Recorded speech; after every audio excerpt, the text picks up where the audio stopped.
Hello, everyone, and welcome back to this exciting Game Week 1 review and looking at squad selections to kick off the season. So, with just about 24 hours left before the next or the first cutoff for the 24-25 season, let's have a look at what's happening. So, looking at the matchup, so looking at the first 6 weeks of the season, we can see a big spread of colors there. A lot of teams not getting away with easy matches in the first 3 of this season, so a lot of tricky selections. Now, you'll remember last season Newcastle had probably the best kickoff of the season, good 6 matches winnable, and they did, which let them go really high up in the table. Spurs also with favorable starts. So using that this week or this season, we wanted to advise you on the first 6 game weeks. So looking at that, these are the 5 teams that we're focusing on. So Aston Villa, Liverpool, Notts Forest, Chelsea, and Fulham. And as you can see, that most of them just have one difficult match. Most of them are winnable in the first 6 for this season. Starting with Aston Villa, who we know are already strong from last season.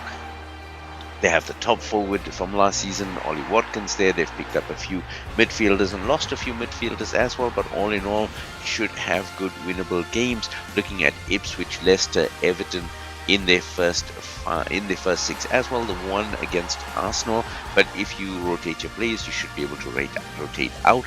Wolves a little bit weaker after a transfer window where they lost a few good talents this season, and then West Ham as well, a good season, good pickup in the transfer window, but then a lot of new players means might be tough for them to get in. Let's see how it's going to go. Liverpool pretty strong, not much going on in or out, but a new manager, so let's see how that goes. But again, good matchup against Ipswich, especially in game week 1. They'll be looking to start asserting themselves on the season early on. And then you've got Forest, who've got winnable games, but maybe not the most that you would bank on. And then Chelsea, except for having City on day 1, which is super tough, pretty good run-in for them, and then Fulham as well. So looking at the teams that have the opposite, those that have some very tough starts, and you'll see Wolves as well, 5 out of 6 challenging for them. Same with West Ham, Brighton, Bournemouth, and Leicester, and Bournemouth as well, don't forget, having lost Dominic Solanke in the transfer window, it's going to be tough for them. So looking at them having a challenging start to the season, and Leicester newly promoted as well, tough games to kick off their season. So just looking at this, you might want to look at saving some transfers. Don't forget, this season you get to save up to 5 transfers in the bank before you use them, so you have the option of saving up transfers if you use them smartly, and then making some good changes as this dynamic shifts after the first 6 weeks. Super important to start planning ahead. Now, looking at the transfer news, just this we're focusing here on players that have actually left the league. So Joel Matip has left Liverpool, Rafael Varane, of course, released by Manchester United, and Emerson Royal just recently moving to AC Milan from Spurs. In the midfield, João Palhinha has now moved to Bayern Munich, so Fulham lose a very talented midfielder there, and Højbjerg also moving from Spurs, going out on loan for this season. And the big one in the forwards, Julian Alvarez, such a talented young striker from Man City, not happy with the playing time that he's getting in the face of Erling Haaland, and it's understandable, has decided to join Atletico Madrid for this season. Well, for the next 5 years, if everything goes according to plan there. So those are the guys that we will be missing in the selection this year. But also a lot of incoming, a lot of defensive buying as well. So Jean-Claude Todibo coming into West Ham was intended to go to Manchester United from Nice, but that didn't end up happening due to complications with the club ownership. Calafiori coming into the defense for Arsenal, and later we're going to talk about how that might be a bit more challenging for Arsenal than anything else, but had a very good Euro tournament and very, very highly regarded. Araujo also coming on from Barcelona to join Bournemouth. This is an unbelievable signing if you look at that. But he did have some injury issues and didn't play much for Barcelona, but hopefully he's going to then strengthen Bournemouth's defense. Then Manchester United going really big in defense. 3 out of their 4 transfers in pre-season have been in the defensive part of the field. Lenny Yoro joining and then getting injured in his first game, so he's going to be out for a couple of weeks. But Matthias de Ligt joining from Bayern Munich alongside Mazraoui, who is also joining from Bayern Munich. So United looking like they have a good strategy for defense and still looking to sign more before the end of the transfer window in 2 weeks. Ben Brereton Diaz is back in midfield, this time joining Southampton. So you guys will remember he joined Sheffield United on loan for the second half of last season, scored a few goals, had a few assists, really, really good attacking minded. He's now joining Southampton on a permanent transfer, so hopefully he will do well there. A good one to keep an eye on, especially if you're looking to spend some money and then have a low cost player in midfield who could make a difference. Brereton Diaz is a good pick for you. Now looking at the forward line, last season there were some pickings for forwards. Now they're going to have a few more coming in. Fulkrug is joining after a great Euros with Germany. He's joining West Ham, so West Ham investing really, really well in the season, in the transfer window. Then you've got Mark Bew coming in for Chelsea, and he will be probably their premier forward this season, with Chris Nkunku moving into midfield. And then Manchester City signing Savinho, but again Savinho will join as a wing forward and will probably be playing a little bit on rotation basis. Currently he's a youngster. And for Manchester United, Joshua Zirkzee from the Netherlands joining again following a pretty good Euro campaign with the Netherlands. He will be joining to join Rasmus Højlund up front, and with Højlund's injury in the pre-season, it's very likely that we will see Zirkzee starting for Manchester United. Now, aside from the big moves from other leagues, of course, within the league there have been moves with players moving from one Premier League team to the other. So let's start looking at that. David Raya makes his move from Brentford to Arsenal permanent after a season-long loan last season. He will be the number one for them this season. Dominic Solanke is the big name moving from Bournemouth to Tottenham. Tottenham have been looking for a class striker the whole of last season. Now they get one in Solanke, moving from originally an Arsenal youngster, now moving to the rivals at Spurs. Then you've got Pedro Neto, the speedy winger, moving from Wolves to Chelsea, which is a great signing. And then you've got Elliot Anderson, again one of the youngsters looking for more regular game time. Had a fairly few good games for Newcastle last season, but now moving to Forest, hopefully getting more regular games. Fabio Carvalho also couldn't crack into the Liverpool team, but now hopefully will find a place at Brentford where he can feature more. Bobby de Cordova-Reid was playing quite well at Fulham and now has decided to apply his wares at newly promoted Leicester. Same with Murik, who moved from relegated Burnley to Ipswich and will be their number one goalkeeper for those looking for a good backup goalkeeper at a good price. Omari Hutchinson is the youngster moving from Chelsea to Ipswich, again looking for more game time that Chelsea couldn't give him, decided to take the move to Ipswich and make his mark. He's super speedy, has had a great season, so watch out for him. Same for Emil Smith-Rowe. This Arsenal winger has been struggling to break in a team with Gabriel Martinelli, Leandro Trossard, etc. But he's going to be fitting in well at Fulham, so look for him to be a starter in that Fulham team and a great attacking player. Fulham have also made moves to strengthen up their defense, bringing in Ryan Sessegnon from Spurs. So that's another player who again couldn't get into the Spurs lineup with Mickey van de Ven, Cuti Romero, Pedro Porro, all of them doing really well, but he should be able to get a starting spot at Fulham. Same with Aaron Wan-Bissaka, moving from Manchester United to West Ham, allowing them to bring in new defenders as well. Wasn't fitting their play style, but he might fit West Ham with that more traditional defensive back. West Ham also bringing in Max Kilman from Wolves, so another one moving from Wolves, so making them a bit weaker, but moving in to shore up that West Ham defense.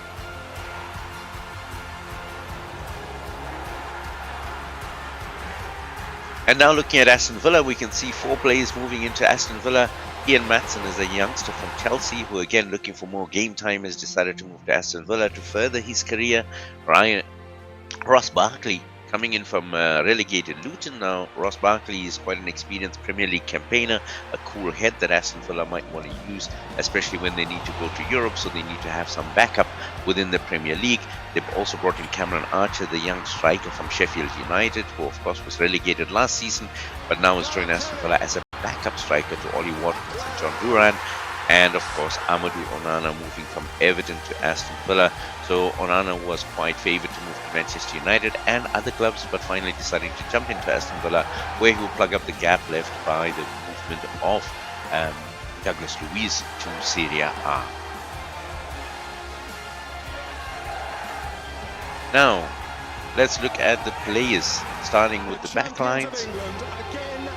We have a few players already out at the beginning of the season. Brentford's first choice goalkeeper for Bruggen is doubtful, and Stolasic from Leicester as well, doubtful from the goalkeepers. On the defensive side, Reece James for Chelsea is already out for the season, as is Jared Brandwaite for Everton.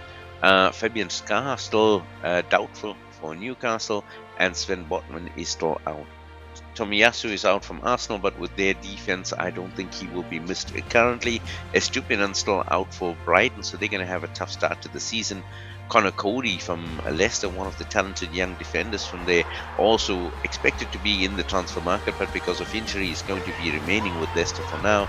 And Manchester United, of course, still struggling with Malacia from last season, Maguire picking up a knock, and Lenny Yoro, one of their new defenders, who is currently on the injury list. And then we look at the picks.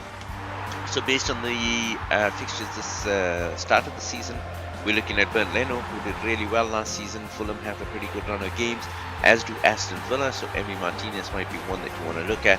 For Chelsea, with their good run of games, you might want to look at the keeper. However, they do have a choice of three: Robert Sanchez, Petrovic, as well as Kepa, who is back from his season-long loan at Real Madrid. Now, last season, Sanchez was the starting choice for keeper, but after his injury, Petrovic spent most of the time in the goals last season. And of course, Kepa is coming back in. So it's anybody's choice which one they will go with. I would maybe suggest, if you don't need them right now, maybe hold off with that until we see who gets the number one spot. Then looking at defenders, Alexander-Arnold under Arne Slot, who is the new manager at Liverpool, is probably going to have a more attacking role this season, so one that you want to look at for more points. For Arsenal, again, Arsenal already had the most solid defense last season and the most point-getting defenders in Saliba, Gabriel and White, the top three defenders for the season, and now they've added Ricardo Calafiori into that, and of course if Tomiyasu is injured, but once he's back, he's in contention. Again, the choice is yours who you go with. I think there will be an issue here with selection in terms of who plays and who does not play. So Arsenal defenders, while they are solid, it might be an issue of how many minutes they can get. Matty Cash might be able to get back with Aston Villa's defensive signings. He might be able to get back into that inverted wing-back role, so one that you might want to look at. Kieran Trippier for Newcastle, of course, always with his dead ball special skill. And then, of course, you got Mazraoui from Manchester United, who is a very offensive player, good offensive passing. So looking at assists from him, looking at him making the chances for Manchester United. Kyle Walker from Manchester City, as well as Josko Guardiol. Now, Guardiol, for those that remember, in the last few weeks of last season, was working as that inverted fullback and did really well, scoring goals and picking up assists. But Manchester City don't have the best starting fixture list, so maybe one that you want to hold off on for now. And of course, Fulham, we've got Anthony Robinson, who did really well for them towards the end of last season, so one that you might want to consider in a Fulham setup. And now looking at the midfield, so Edson Alvarez is out from West Ham, as well as Jack Grealish, who's doubtful. Solly March still out for Brighton, as is Julio Enciso. So Brighton also struggling at the start of the season. Tonali is still suspended for another couple of weeks, so Newcastle will be waiting for him to come back. Once he comes back, guys, definitely someone to look at. Very creative midfielder and a goal scorer as well. De Silva still out from Brentford, so Brentford in for a tough season as well. And Daniel Podence from Wolves is doubtful again. Wolves, with the transfers and the injuries, definitely looking like they're going to have a struggle at the beginning of this season. From the picks, of course, Chelsea, you got to go Cole Palmer if you're going anyone at Chelsea. Raheem Sterling always does well, beginning of the season as well. And then the new signing, Pedro Neto from Wolves, I'm sure will play. Then you're looking at Newcastle, where you've got Anthony Gordon, and he's done really well. Had a rest on the Euro, so he's not as tired as other England players that are coming back, and should be one with the penalty-taking duties as well. Emile Smith-Rowe, Adama Traore, and Andreas Pereira from Fulham are the picks if you're going for Fulham players. All of them at a reasonable price that you can pick them up. And then from Aston Villa, John McGinn, Leon Bailey, and the youngster Morgan Rogers, who has been tearing it up in the season, might very well get a start for Aston Villa this season, especially since they prepare to take on the Champions League, so they might want to save some of their more experienced players for that one, so keep an eye out for him. Really good price on him as well. From Liverpool, Mo Salah has scored on every first match day for the last 6 or 7 league seasons. Guys, you wouldn't bet against him in game 1 against Ipswich this season. Luis Diaz also from Colombia there, and you've got Alexis McAllister. Now McAllister and Diaz coming in from a prolonged Copa America campaign, but I think they're still good to look at. And of course Diogo Jota, who has had some valuable contributions last season. And then from Notts Forest, you're looking at Gibbs White and Elanga, of course, to join up in that team. So let's look ahead then at the forwards. Now, forwards last season was also a bit slim pickings. This season, you've got Rasmus Højlund already out with injuries in pre-season. Callum Wilson already doubtful for Newcastle. Unal for Bournemouth. You've got Ewan Ferguson from Brighton also not there. Jamie Vardy, who's Leicester's long-standing top goal scorer, is now also on the injury list, as is Cunha from Wolves and Tony from Brentford. So you can see that it's going to be a tough going for Wolves, Brentford, Brighton, Bournemouth, especially with the transfers that have happened, big names leaving as well, influential players leaving, and then a lot of injuries throughout from the defense right up to the attack, means that those teams will be struggling at the beginning of this season. But looking at the picks, of course, last season's top forward, Watkins, is there, and John Duran from Villa. Then you've got Solanke now going to definitely start for Spurs, so one that you might want to look at to see if he can bolster that attack. Then Havertz has now moved from midfield to forward for Arsenal this season, at least in classification. I don't know if that's where he will play. Arsenal are still in the hunt for a good forward right now. Then you've got Darwin and Gakpo coming from Liverpool. Darwin didn't have a very bad Copa America for Uruguay. Gakpo had a fairly good Euro as well for the Netherlands. However, with both of those coming off extended campaigns, they might be a bit tired, so not sure whether you want to invest in them at the beginning of this season. Here's the man that everyone is looking to, Alexander Isak. He had no involvement in Euro competition, so he's had a good offseason. He's had a full preseason and is looking as dangerous as ever.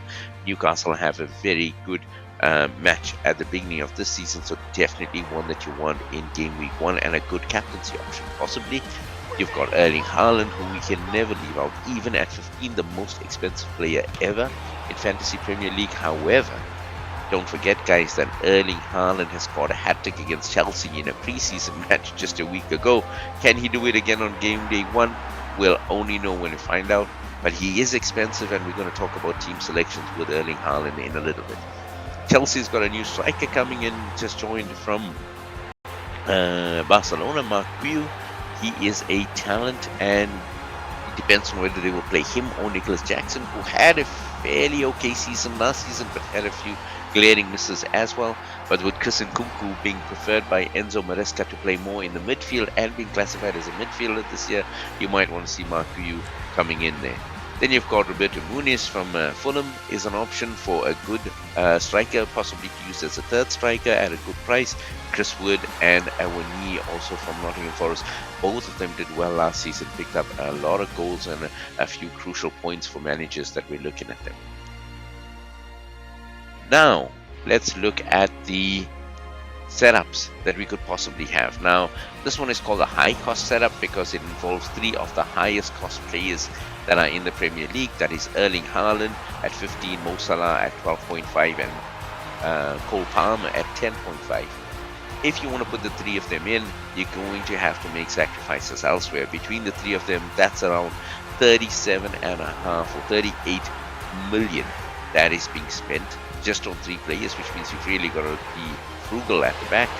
So if you look at it, you've got Flecken and Turner as an option for your goalkeepers, and you can rotate the 2 of them. Then you've got from the back, you're looking at Alexander Arnold, who's a good goal scorer here, good point machine. Also Romero. Those are your staples. And then you're looking at rotating between Tuanzebe, Mikalenko, and the Target to be your options for the third, depending on how those fixtures pan out.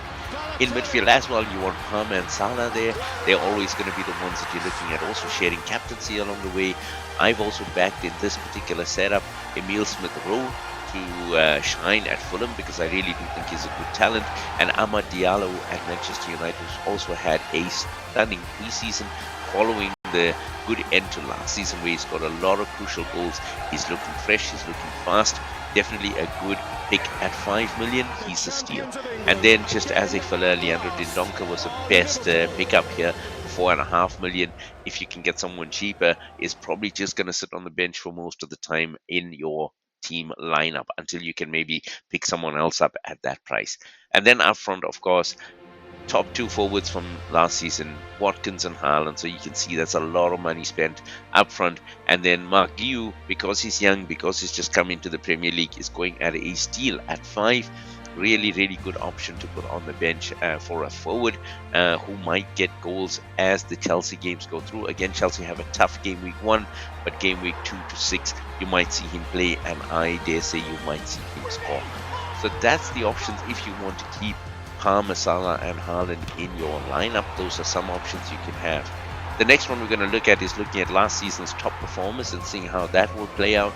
So we've got Jordan Pickford, who was the best goalkeeper for the season at the back, and then giving him Turner from Turner as his backup in there. And then looking at the defense, you've got the 3 Arsenal defenders from last season that were the top: White, Saliba and Gabriel, and then supplementing that with Robinson and Mikalenko from Fulham and Everton. So those would be your rotational players. Looking at the midfield, you have 4 of the top 5 midfielders from their last season: Foden, Son, Palmer and Gordon. A lot of points from last season on offer. And then again, Dendoncker is your bench player who might rotate every once in a while. And up front, you've got 2 of the top 3 forwards from last season, of course, Watkins and Solanke there, but no Haaland available in the setup. Guys, it is almost impossible to include Haaland in any setup that has more than 3 high value players. But these are the proven guys from last season. If you look at a possible setup here, you're looking at a 3-4-3 with Pickford, White, Saliba, Gabriel, Foden, Son, Palmer, Gordon, Watkins, Solanke up front with Mark Liu if you're doing a 3-4-3. And if you want a 4-4-2, then you can leave Liu on the bench and bring in Mikalenko or Robinson. It's entirely up to you. So you can get a good setup here. But if you look at it, the first 6 games, yeah, if you want to go with a tried and trusted from last season. Now, the other thing that you can do is go all on attack, where you can leave your defense pretty lean. And you can see here we've put in everyone is under 5 in that defense. We're looking at some fines here. So Joachim Anderson, who had a good season last season, bringing him in here. Then Mikalenko is there again. Robinson is Axel Disasi from Chelsea, who had a fairly good season last season, bringing him in. And Matty Cash from Aston Villa. And then at the back, Areola and Turner. And then if you look up front, we've got Watkins, Solanke again, and Jefferson being the backup forward that we put on the bench. But if you look at that midfield, Saka, Gordon, Palmer, Son and Foden, that is your top 5 midfielders from last season. The only one that we could not afford in that setup is Mo Salah, of course. But the idea here is that you have a 3-5-2 that you can play every week with these 5 powerhouse midfielders, where you can also rotate your captaincy. You've got 2 solid strikers up front, but your defense is a little bit lean, but also defenders that have goal scoring capabilities. Mikalenko, Anderson, Cash and Disasi have all scored, and Robinson have all scored and assisted last season. So you have some options here if you want to go with this setup. And of course, you can tweak any of these setups, just try and guiding you here. And then the last one we're going to talk about is the one that looks at a very practical approach of the first 6 game weeks. So here we're choosing only players from these 5 teams that have a good setup on the first 5 game weeks. The idea is that we rotate them out. So in game week 2, we might want to rest the players that are playing for Arsenal. In game week 1, we might want to rest some of the players out of the Chelsea Fulham setup as an example, and so on and so forth. Here, let's start talking about goalkeepers, where we go with Emi Martinez, of course, from Aston Villa. And in week 2, we know that we can trade him out with Nottingham Forest Turner, who will take you on Southampton. So it's an option here that you have, how you can rotate your players around. And then in defense as well, you have Alexander-Arnold and Saliba that you can put in for 5 out of the 6 game weeks. And then you've got Robinson, Chilwell, and Chilwell is really good as an attacking defender as well, one who can score goals and seems to be currently not injured, so he's ready to play and should be favored by Enzo Maresca. And then you've got Bowley and Robinson put on your bench, of course. And then looking at the midfield, you've got Palmer and Salah that you can play, as well as Smith Rowe and Bailey and Gibbs White. So again, all of them with favorable games, and you can look at rotating them out where you could possibly rest Palmer in week 1, and then rest Bailey in week 2. In week 3, you might want to rest Salah when they take on United, although he has scored against United almost every game. And then you have, of course, in week 4, you want to rest someone from not follow. So you do have options for rotation without using, more importantly, without using transfers, and hopefully saving those so that you can use them more strategically later on after the first 6 game weeks are done. And then again, up front, looking at Ollie Watkins leading the line here, Darwin Núñez to come in for Liverpool as well, and then Mark Guiu for Chelsea. So again, you have the chance to rotate. The idea with this lineup is that for the first 6 weeks, you would hardly have to use your transfers, rather just rotate your substitutes unless there are some injuries or maybe some players who are really lighting things up. But the idea is to save those 5 transfers so that post game week 6, when you see what players' forms are looking like, and of course the games change, and from game 7 to 12, you might have some better options. You might want to make more changes than just the one that you're allowed, and you could do that for free.